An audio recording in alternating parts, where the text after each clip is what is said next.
ہوتا ہے کل نفس ذائقۃ الموت، جو بھی نفس رکھتا ہے اسے موت کا ذائقہ چکھنا ہے، یعنی کسی کو موت سے فرار نہیں ہے۔ جو اللہ کو نہیں مانتا وہ بھی موت پہ ایمان رکھتا ہے، یعنی موت ایسی قتل حقیقت ہے جس سے فرار نہیں ہے۔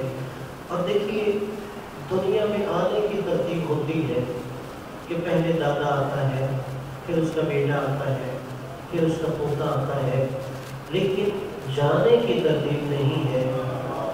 ابھی دادا زندہ ہوتا ہے اور پوتے کو بلا لیتا ہے، اور یہ اس بات کی دلیل ہے کہ نہ تمہارا آنا اپنے اختیار میں ہے، نہ تمہارا جانا اپنے اختیار میں ہے۔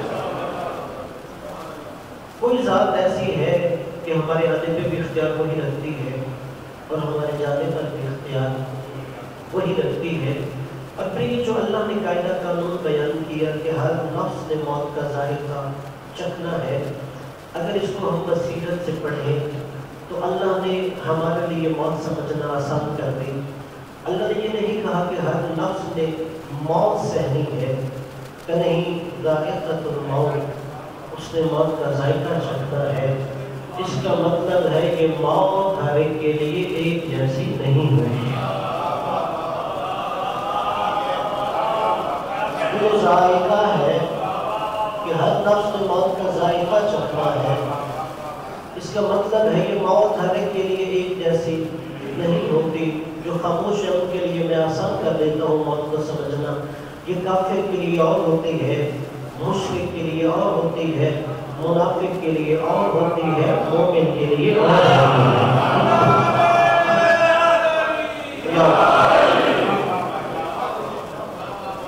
اس کا ذائقہ مشرک کے لیے بڑا تلخ ہوتا ہے، موت کا ذائقہ کافر کے لیے یہ بہت کڑوی ہوتی ہے، منافق کے لیے یہ بڑی خوفناک ہوتی ہے، مومن کے لیے شہد سے زیادہ شیریں ہوتی ہے۔ ایک جملے میں مشرک کون ہے، کافر کون ہے، منافق کون ہے؟ جو لا الہ الا اللہ کا منکر ہو وہ مشرک ہوتا ہے، جو محمد رسول اللہ کا منکر ہو وہ کافر ہوتا ہے، جو علی ولی اللہ کا منکر ہو وہ منافق ہوتا ہے۔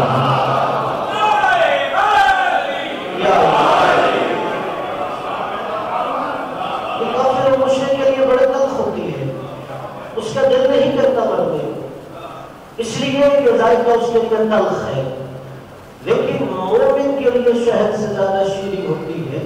اب سارا قرآن پڑھ دیجئے، یہ قرآن نے نہیں بتایا مومن کے لیے موت شہد سے زیادہ شیریں ہے۔ سارا قرآن کا حافظ بھی ہو وہ نہیں بتا سکتا موت کا ذائقہ مومن کے لیے کیسا ہوتا ہے۔ اگر مومن کے لیے موت کا ذائقہ سمجھنا ہو تو پھر کربلا کے دروازے پہ جانا پڑتا ہے۔ سارے قرآن میں کہیں نہیں ہے کہ یہ موت کا ذائقہ مومن کے لیے شہد جیسا ہے۔ اگر مومن کے لیے یہ سمجھنا ہو تو پھر کربلا کے دروازے پہ جانا پڑتا ہے، اور کربلا میں ایک جملے میں ہمیں بتایا یہ موت مومن کے لیے کیسی ہوتی ہے۔ ایک 13 سال کا جوان جب مولا حسین سے مرنے کی اجازت مانگ رہا تھا، مولا حسین نے فرمایا یا قاسم کیف عندک الموت، قاسم جانتے ہو یہ موت ہوتی کیا ہے؟ اب جوان مرنا نہیں چاہتا، جوان کو زندگی سے پیار ہوتا ہے، جوان جینا چاہتا ہے، وہ اپنے بنا سنگھار کا خیال رکھتا ہے۔ اب 13 سوال جو بچے سے پوچھا گیا یہ موت کا ذائقہ کیسے ہوتا ہے، جناب قاسم آگے بڑھ کے فرماتے ہیں یا عمی احلی من العسل، یہ موت شہد سے زیادہ شیریں ہوتی ہے۔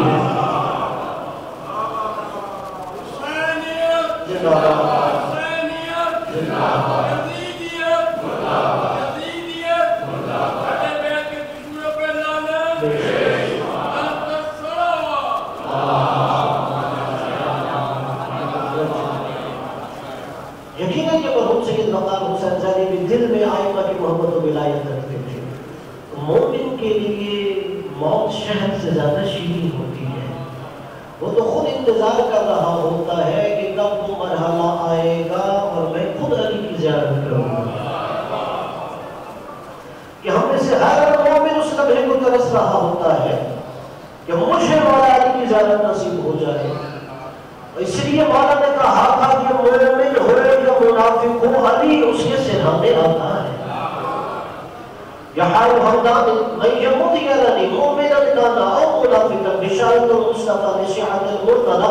اس کتاب میں یہ روایت پوری موجود ہے.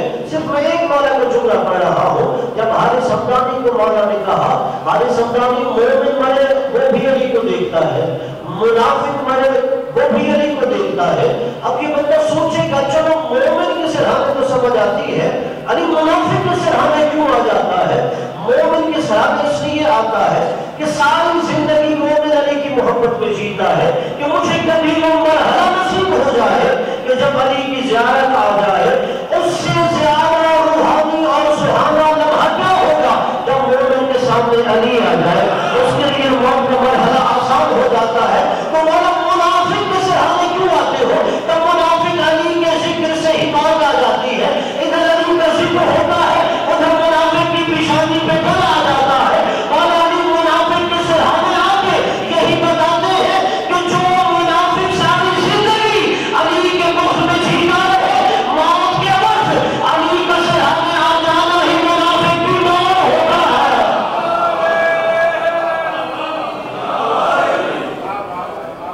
منافق کی یہی موت ہوتی ہے کہ تو جس کے مخ میں جیتا رہا, مرتے وقت بھی تیرے سامنے وہی علی آ رہا, یہی تیری موت ہو گئی. جو بھی موت کا ذائقہ نفس رکھتا ہے وہ چکھے گا. اب اگر آپ اس آیت کو تھوڑا سا اور بصیرت سے دیکھیے, کہا موت کا ذائقہ نفس چکھے گا, یہ نہیں کہا کل نفس یا کل روح ذائقۃ الموت کہ ہر روح نے موت کا ذائقہ چکھنا ہے. یعنی موت نفس کو آئے گی, روح کو موت نہیں آئے گی. یہ ذائقہ نفس چکھے گا, روح نہیں چکھے گی. نفس کو موت آئے گی, روح کو موت نہیں آئے گی. اچھا یہ روح ہوتی کیا ہے؟ آج تک کوئی جتنا بھی ترقی سائنسدان نے کر لی, کوئی سائنسدان یہ نہیں بتا سکتا روح کی حقیقت کیا ہے. یعنی آپ کسی سائنسدان سے کہو کہ مجھے ایک جملے میں وہ روح سمجھا دے, وہ روح کی حقیقت بیان نہیں کر سکتا. اور قرآن میں بھی کافر اور مشرک بار بار نبی کے پاس آ کے یہی کہتے تھے کہ روح کیا ہوتی ہے, ہمیں روح سمجھاؤ. پھر اللہ نے آیت نازل کی, بسم اللہ الرحمن الرحیم, یسألونک عن الروح قل الروح من امر ربی. میرے حبیب یہ تجھ سے سوال کرتے ہیں یہ روح کیا ہوتی ہے, انہیں کہو روح میرے رب کے امروں میں سے ایک امر ہے. تھوڑا سا آپ نے شریک سفر رہنا ہے, روح کا کہ آپ کو سمجھا دوں. روح میرے رب کے امروں میں سے ایک امر ہے. اللہ کے امر بہت زیادہ ہے, من امر ربی, جو اللہ کے بہت سارے امر ہیں ان میں سے ایک امر کو روح کہتے ہیں. اچھا ہزاروں سال ہو گئے انسان زمین کو چھوڑ کر دوسرے سیاروں پہ قدم رکھ رہا ہے, لیکن آج تک کوئی یہ نہیں بتا سکتا یہ اللہ کا ایک امر روح کیا ہوتا ہے. تو پھر ماننا پڑے گا جب انسان روح کی حقیقت نہیں سمجھ سکتا تو جو روح کا بھی مالک ہونے امر ہو تو نہیں سمجھ سکتا.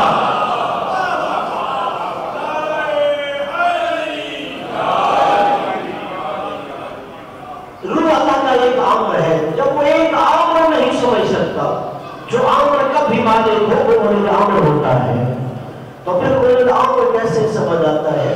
اب جائیے قرآن مجید میں دیکھ لیجئے کون کون سی چیزیں امر ہے.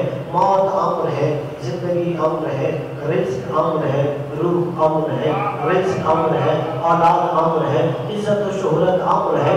اب قرآن نے تمہارے سامنے بیان کر دیا یہ سب امر ہے, اور جو امر پر اختیار رکھے ہو انہیں امر ہوتا ہے. جو امر کا مالک ہو وہ امر ہوتا ہے. جب امر تک تم نہیں پہنچ سکتے, امر کی حقیقت تک رسائی حاصل نہیں کر سکتے, تو انہیں امر تک رسائی کیسے حاصل کر سکتے ہو؟ اور اصل بدن میں جو امر ہی ہوتا ہے, یہ جو روح اللہ کا امر ہے, اصل میرے بدن میں وہی ہے. ہم بولتے ہیں زبان کے ذریعے, سنتے ہیں کان کے ذریعے, دیکھتے ہیں آنکھ کے ذریعے. اصل میں بولتی زبان نہیں, بولتی پیچھے روح ہے.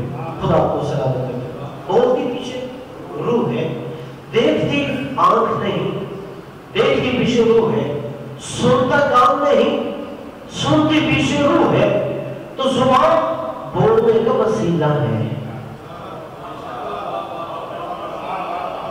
میرا خیال آپ تو وسیلے کے ممکن نہیں ہے۔ زبان بولنے کا وسیلہ ہے، کان بولنے کا وسیلہ ہے، آنکھ دیکھنے کا وسیلہ ہے۔ میں نے کہا پیچھے بولتی روح ہے، دیکھتی روح ہے، سنتی روح ہے۔ میرے کوئی دوست مجھ سے سوال کرنے کا حق رکھتا ہے، دلیل کیا ہے کہ زبان نہیں بولتی؟ یہ وسیلہ ہے، بولتی روح ہے۔ کان نہیں سنتا، بلکہ روح سنتی ہے۔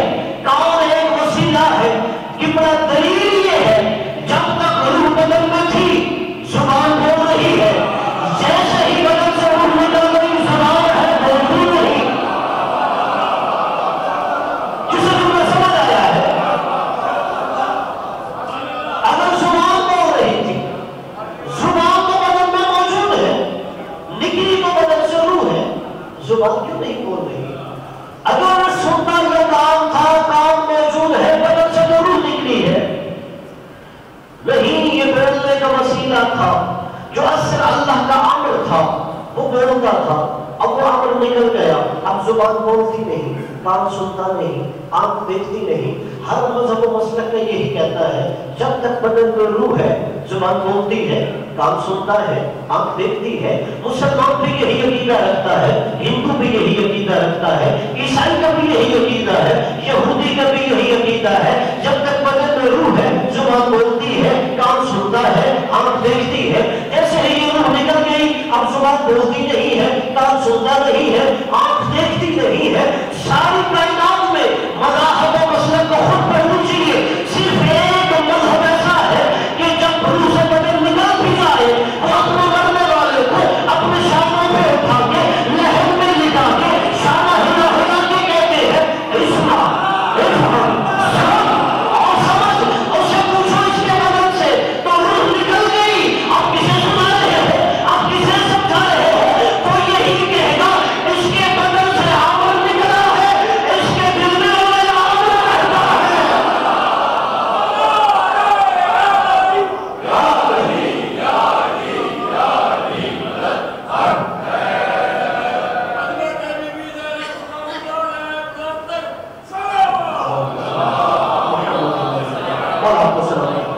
مالک آپ دونوں کو کسی کا موقع آدھا کریں، مالک آپ کو زندگی آخر میں اس کا پیغام کرنا ہے۔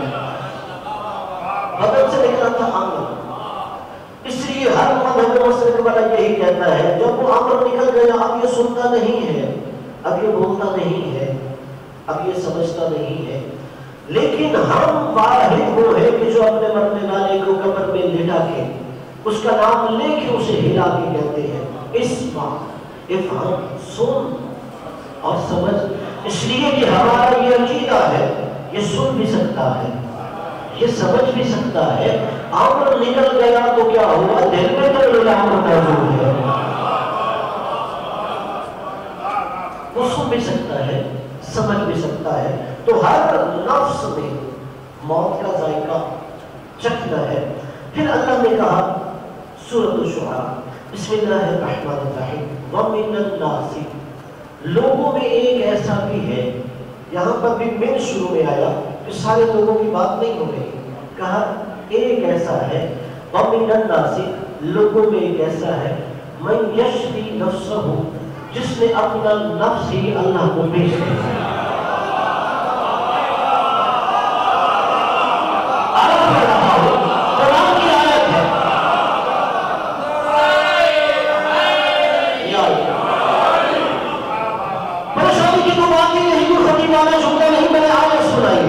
لوگوں میں ایک ایسا ہے مَن يَشْرِي نَفْسَهُ، جس نے اپنا نفس ہی اللہ کو بیچ دیا ہے۔ اب اس کا مطلب ہے جب نفس اللہ کو بیچ دیا تو یہ نفس اس کا نہیں، یہ نفس اللہ ہو گیا، یہ نفس اس کا نہیں ہے۔ جب نفس بیچ دیا ہے یہ نفس نفس اللہ ہو گیا، یہ ہاتھ یہ اللہ ہو گئے، یہ آنکھ یہ اللہ ہو گئی، یہ کان رسول اللہ ہو گئے، یہ زبان لسان اللہ ہو گئی، مشیت اللہ ہو گئی اور نفس نفس اللہ ہو گیا۔ یہ آیت شب ہجرت نازل ہوئی تھی، علی رسول کے بستر پہ سوئے تھے. لوگوں میں ایک ایسا ہے جس نے اپنا نفس اللہ کو بیچ دیا ہے. اس لیے جب اصحاب نے کہا تھا یا علی موت سے ڈر نہیں لگتا، جب بڑے بڑے مالکوں میں لوگوں کے قدم اکھڑ رہے ہوتے ہیں، آپ بڑھ بڑھ کے حملہ کر رہے ہوتے ہو، یا علی موت سے ڈر نہیں لگتا، یا علی آپ آگے بڑھ بڑھ کے حملہ کر رہے ہوتے ہو. اور علی نے کہا موت کا ڈر کیسا؟ علی نے شب ہجرت اپنا نفس اللہ کو بیچ دیا ہے. اب نفس اس کا ہے جو جی چاہے واپس بنا لے.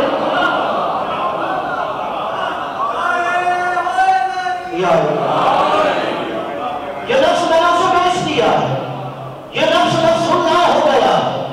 جب وہ جی چاہے نفس واپس بنا لے. اب مولا نے وہ جملہ کہا جو سورہ حروف سے لکھا جاتا ہے، علی کو موت سے ڈر کیسا؟ موت علی پہ نہ پڑے یا علی موت پہ نہ پڑے.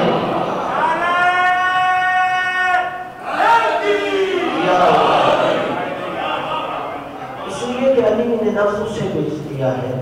شب ہجرت کی نازل ہوئی. اب آیت کا دوسرا جز پڑھ رہا ہوں. وَمِنَ النَّاسِ مَن يَشْرِي نَفْسَهُ. لوگوں میں ایک ایسا ہے جس نے نفس اللہ کو بیچ دیا ہے. ابتغاء مرضات اللہ، مگر مقابلے میں اللہ کی رضائیں خرید لی. یہ سودا ہو رہا تھا، یہ ایک سودا ہو رہا تھا، ایک کانٹریکٹ ہو رہا تھا، ایک عقد ہو رہا تھا کہ ایک چیز بیچی جا رہی تھی، مقابلے میں کچھ خریدا جا رہا تھا. میں اپنے بچوں کے لیے آسان کر دیتا ہوں کہ بیچا نفس ہے، خریدی رضائیں ہے. میں مثال دے دیتا ہوں تاکہ لوہے دل پہ نقش ہو جائے. میں نے جیب میں پیسے ڈالے، میں بازار چلا گیا، میں نے ایک سوٹ خریدنا تھا. وہ کپڑے دکاندار کی ملکیت ہے، پیسہ میری ملکیت ہے. میں پیسہ جیب میں ڈال کے دکان پہ چلا گیا، پیسہ میری ملکیت، کپڑا دکاندار کی ملکیت ہے. اب وہاں پہ ہم آپس میں سودا کرتے ہیں. میں کہتا ہوں یہ کپڑا مجھے دے دو، پیسہ معاوضہ تجھے دے دیتا ہوں. اب کپڑا میں نے خریدا ہے. اب جیسے ہی یہ معاہدہ ہو گیا، اب یہ پیسے میں نے دکاندار کو دیے، کپڑا میں نے لے لیا. اب وہ پیسے دکاندار کی ملکیت ہو گئے، کپڑا میری ملکیت ہو گیا. اللہ نے کہا میں بھی شب ہجرت میں کانٹریکٹ اور معاہدہ کر رہا تھا، سودا یہ ہو رہا تھا. نفس علی کا تھا، میں نے خرید لیا، مرضیاں میری تھی، اللہ کو بیچ لی. اب جیسے ہی سودا ہو گیا تو ماننا پڑے گا شب ہجرت سے پہلے نفس علی کا تھا، رضا خدا کی تھی. اب جیسے ہی شب ہجرت سودا ہو گیا، اب یہ نفس نفس اللہ ہو گیا، اللہ کی رضا علی کی ملکیت ہو گئی. تو اب اس آیت کے قرآن میں ہوتے ہوئے ہر مسلمان کو ماننا پڑے گا جو جسے شب ہجرت سے پہلے رضی اللہ لکھے کوئی اعتراض نہیں کر سکتا، لیکن شب ہجرت کے بعد رضی اللہ وہی ہوگا جسے علی راضی ہوگا.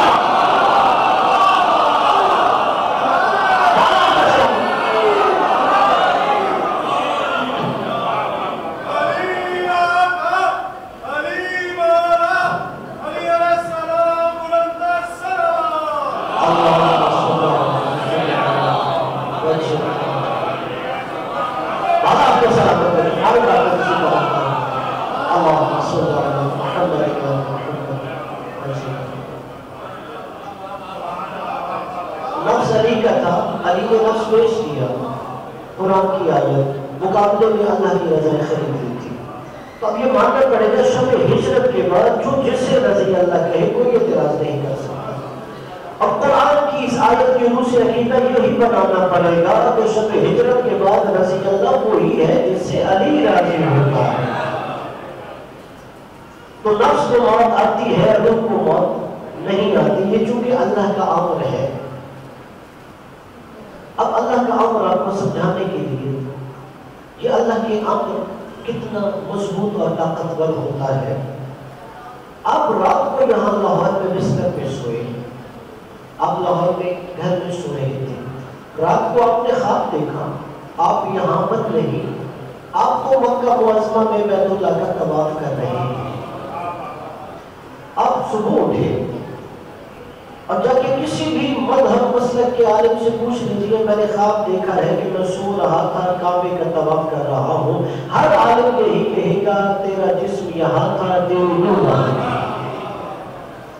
اور میں آسان کر دیتا ہوں، چلیے آپ نے خواب دیکھا، آپ یہاں پہ نہیں، آپ گھومنے کے لیے لندن یا پیرس گئے ہوئے ہیں، اور جو انسان کو حقیقت میں لطف آتا ہے، آپ نے خواب میں وہی سب محسوس کیا ہے، ایسا لگ رہا تھا یہ حقیقت ہے، یہ خواب نہیں ہے۔ ابھی خواب دیکھ ہی رہے تھے کہ گھر والے آج بدن ہلایا، اٹھو صبح ہو گئی ہے، اب فوراً آپ اٹھ گئے، آپ نے پھر جا کے سوال کیا میں نے خواب دیکھا ہے کہ میں رات کو لندن پیرس کی سیر کر رہا تھا، آپ کو ہر یہی ماہر روح کہے گا تیرا جسم یہاں پہ تھا، تیرے روح یہاں پہ بھی نہیں تھی، اب قبلہ آپ تو سو یہاں رہے تھے، روح وہاں تھی۔ اچھا جیسے ہی اسے ہلایا تو ایک لمحے میں روح لندن سے آ گئی، ایک لمحے میں روح پیرس سے آ گئی، ایک لمحے میں روح مکہ سے آ گئی۔ اب ہم بھی یعنی مدد کہتے ہیں، لوگ کہتے ہیں تو یہاں بیٹھا ہے، علی نجف میں بیٹھا ہے، تو نے یا رسول اللہ مدد کہی، تو یہاں بیٹھا ہے، نبی نتیجے میں بیٹھا ہے، اسے ہم یہی کہتے ہیں روح اللہ کا امر ہے۔ اگر اللہ کا امر ایک لحظے میں ہزاروں میل دور سے آ سکتا ہے، یہ کون امر ہے؟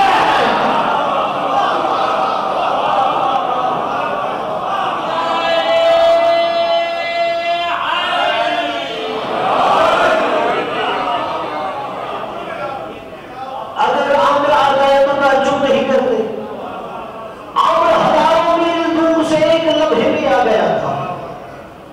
لوگوں نے کہا نہیں یہ حقیقت ہے، اگر انہیں امر آ جائے تو پھر تعجب میں کیوں پڑ جاتے ہو کہ جو امر کا بھی مالک ہے۔ اور یقیناً وہ بندہ جس کے دل میں اولی امر ہوتا ہے وہ خوش قسمت ہے۔ یہ ایسا عقیدہ ہے کہ جب انسان قبر میں جاتا ہے تو تب پتہ چلتا ہے کہ یہ کتنا عظیم عقیدہ اور شمع میرے دل میں روشن ہے۔ دنیا جیسی بھی ہے گزر جاتی ہے، لیکن جب انسان قبر میں جاتا ہے اور اس کی قبر ایک نور سے منور ہو جاتی ہے، مرنے والا کہتا ہے، یہ معصوم کی روایت ہے کہ جو پہلے انوار تھے، جو پہلی قبر منور ہوتی رہی، اس سے میری قبر اتنی روشن نہیں تھی، آخر یہ کون سا نور ہے، کون سا میرا عمل ہے کہ جس سے ساری قبر منور ہو گئی؟ تو فرشتے کہتے ہیں کہ وہ محبت اہل بیت کا نور ہے جو زندگی کو جلا کے رکھتا ہے، یہ وہ زندگی کا نور ہے۔ اور پھر اللہ تو دیکھیے ہمارے بخشش کے بہانے تلاش کرتا ہے، ایک پیغام پھر رکھتے مسائل، اللہ ہماری بخشش کے بہانے تلاش کرتا ہے۔ وہ کہتا ہے ماں باپ تیرے ہیں، تو ان کے آگے نگاہ نہ اٹھا، تجھے جنت میں عطا کر دوں۔ نبی اور اس کی آل میرے محبوب ہے، اگر تو ان کی محبت دل میں بسا دے تجھے جنت میں عطا کر دوں۔ اور پھر نبی نے کہا اگر کوئی مومن تمہارا دل میں سے رخصت ہو جائے، جب اس کی قبر پہ جاؤ، قبر پہ جا کے اس کی قبر پہ ہاتھ رکھ کے 7 دفعہ سورۃ القدر کی تلاوت کرو۔ اللہ کہتا تو ایک ہی عمل کر، اپنے باپ کی قبر پہ گیا ہے، ماں کی قبر پہ گیا ہے، دوست کی قبر پہ گیا ہے، جاؤ اس کی قبر پہ ہاتھ رکھ کے 7 دفعہ سورۃ القدر کی تلاوت کر۔ اللہ کہتا ہے تو نے عمل یہ تھوڑی دیر کے لیے کیا ہے، تیرے اس ایک عمل کی وجہ سے میں ایک فرشتہ پیدا کر دیتا ہوں، وہ اس قبر کے پاس مصلی بچھا کے قیامت تک عبادت کرتا رہتا ہے، ثواب تیرے نامہ اعمال میں لکھا جاتا ہے۔ قریب ہے، اور یقیناً جو اس دروازے پہ آ گیا آل محمد کے دروازے پہ، اس کے لیے زندگی کی مرحلے بھی آسان ہو جاتے ہیں، آخرت کے مرحلے بھی آسان ہو جاتے ہیں۔ لیکن میرے عزیزوں دوستوں بزرگوں، ناگہانی موت انسان کو دکھ اور صدمہ دے جاتی ہے۔ آپ کی میری ذات کیا، آپ کی میری اوقات کیا، ہمیں صبر کربلا سے ملتا ہے، لیکن ایک فطرت بھی ہوتی ہے۔ علماء کہتے ہیں کہ مولا حسین علیہ السلام کا مولا علی اکبر علیہ السلام کا لاشا اٹھا لینا یہ امامت کی طاقت تھی، اور حسین جو گھٹنیوں کے بل چل کے جا رہے تھے، یہ باپ کی محبت اور فطرت ہے۔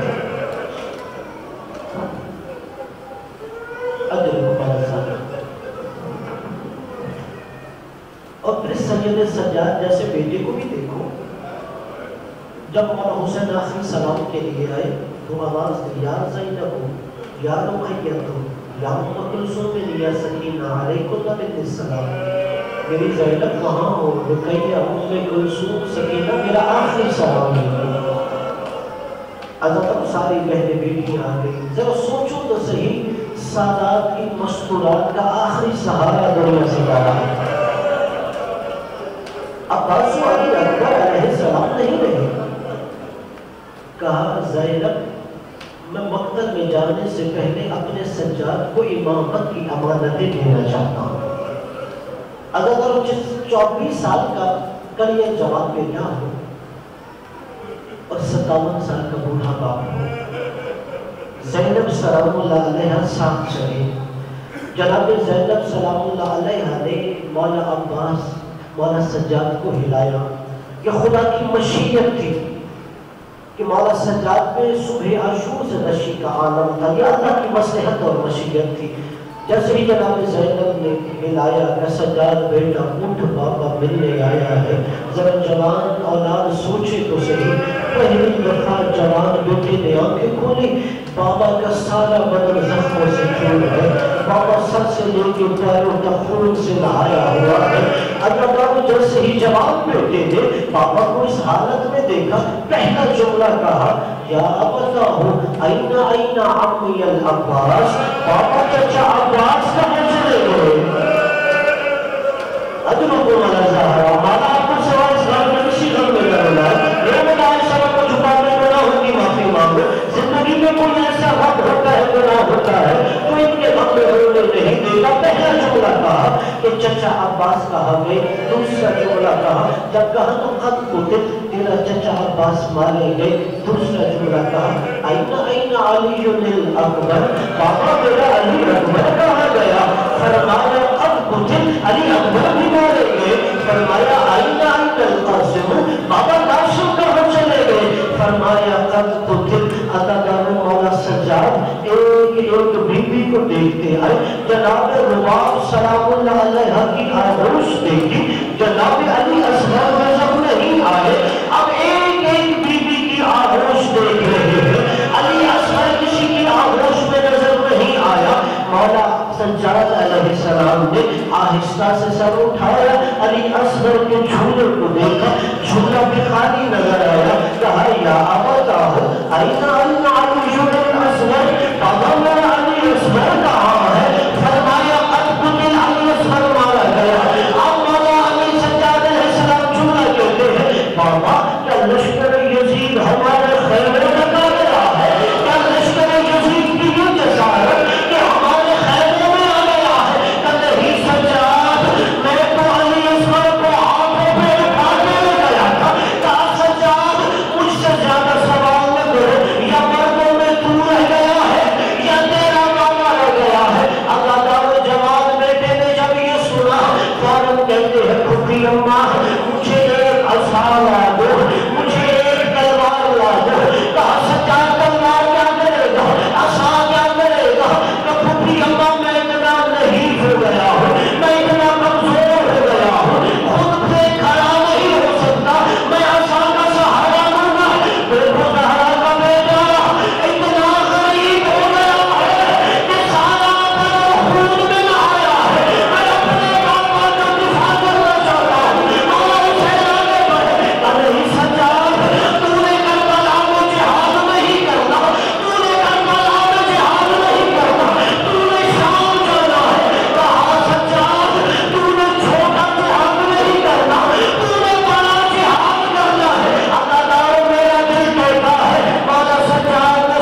الظالمين وسيعلم الذين ظلموا أي منقلب ينقلبون. الہی تجھے واسطہ محمد